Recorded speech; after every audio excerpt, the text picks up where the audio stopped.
Halo pemirsa, berjumpa lagi bersama saya Bribda Faisal Ridho dalam program Presisi Nusantara. Dan selama 30 menit ke depan kami akan menghadirkan berbagai kiat satuan kerja dan sosok anggota Polri yang memberikan pelayanan terbaik kepada masyarakat, memiliki prestasi dan tentunya membanggakan institusi Polri. Dalam Presisi Nusantara kali ini, kisah pelayanan terbaik kepada masyarakat datang dari Wonosobo, Jawa Tengah. Babin Kamtibmas Polsek Sapuran Polres Wonosobo, Polda Jawa Tengah, Bribka M. Roshid, melakukan bedah rumah warga.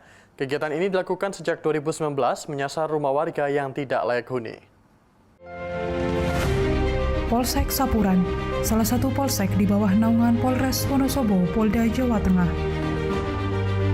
Dengan kekuatan personel sebanyak 18 anggota, Polsek Sapuran membawahi wilayah seluas 74,92 km persegi dan melayani lebih dari 65.000 penduduk.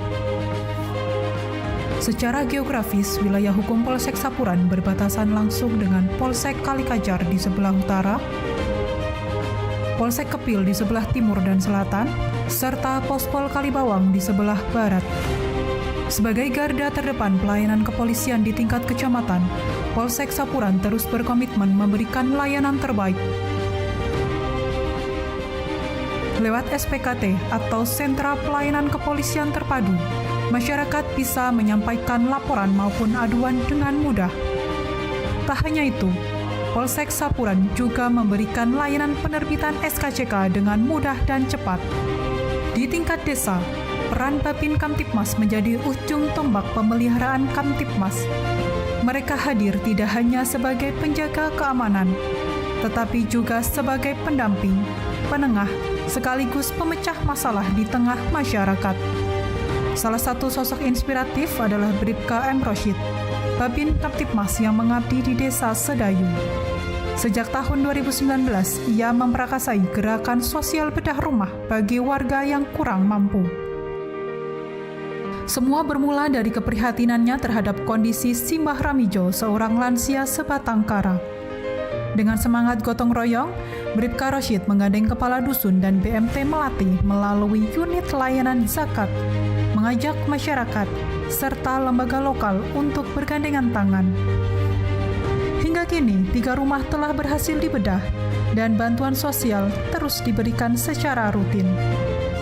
Kehadiran Bribka Roshid menjadi bukti bahwa seorang anggota Polri bisa menjadi motor perubahan sosial di tengah masyarakat. Polsek Sapuran tidak hanya menjaga keamanan, tetapi juga hadir untuk memberi harapan, menginspirasi, dan membangun kebersamaan demi mewujudkan masyarakat yang aman, damai, dan sejahtera. Saya mohon Pak Roshid untuk stay untuk tetap di Desa Sedayu. tetap di Desa Sedayu. Karena kemanfaatannya yang luar biasa.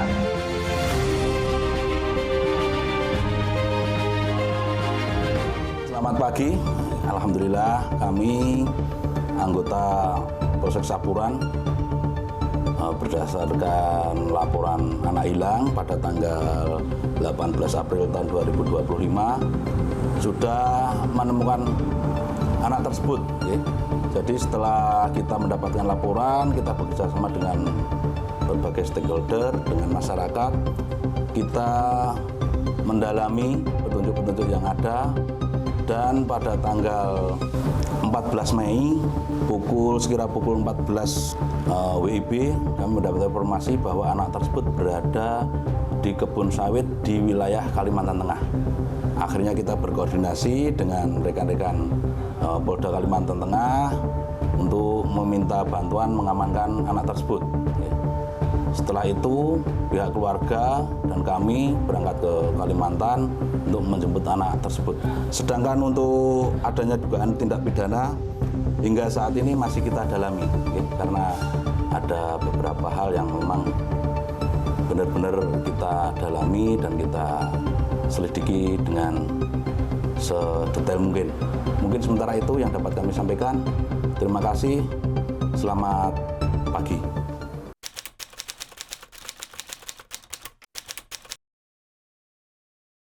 Awalnya saya jadi Babin, dulu saya punya donatur, dan saya muter membagi sembako sehingga saya tahu rumah yang layak dan tidak serta yang di YouTube dinamakan orang-orang mampu, sehingga saya melihat langsung dan setelah itu saya koordinasi sama Pak Kadus, sama Pak RT, sama Pak RW dan Pak Lurah, langsung udah belajar seperti itu.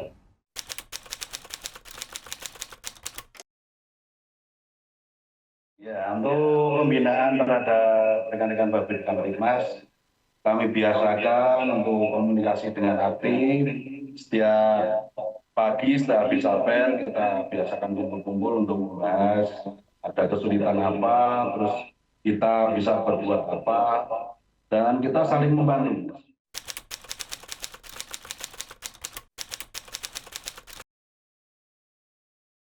Untuk pendapat kami sangat mendukung sekali Bapak, karena kita di masyarakat bisa bermasyarakat. Dengan cara itu kita bisa mengambil hati masyarakat supaya kita diterima dengan baik di masyarakat, Pak.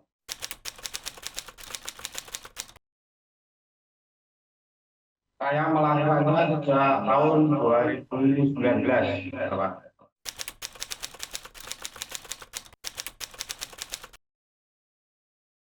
Kriteria satu, rumah tidak layak huni. Kedua, orang itu sudah tidak punya pekerjaan. Yang sudah saya bangun adalah orang tua yang tidak punya anak, yaitu sebatang kara. Sehingga saya sangat bersimpati untuk membangun demikian.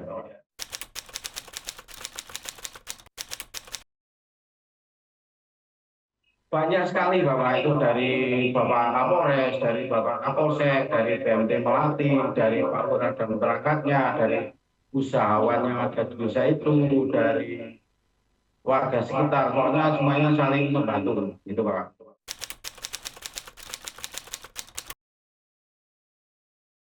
Ada banyak sekali Bapak, itu yang bensu kayu, nyumbang kayu, yang dari bangunan nyumbang semen, yang dari depo pasir nyumbang pasir, terus yang punya kusen nyumbang kusen, yang punya warung nyumbang makanan, pokoknya yang tidak bisa menyumbangkan material, mereka menyumbangkan tenaga gotong royong tiap hari bergantian untuk membangun rumah itu.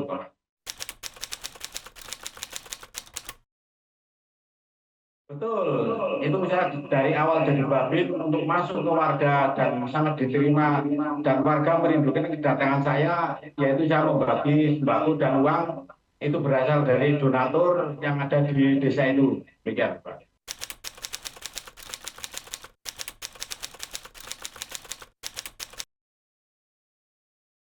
Perasaan saya senang Pak jadi babin dan merasa bangga karena saya bisa bermanfaat untuk orang lain.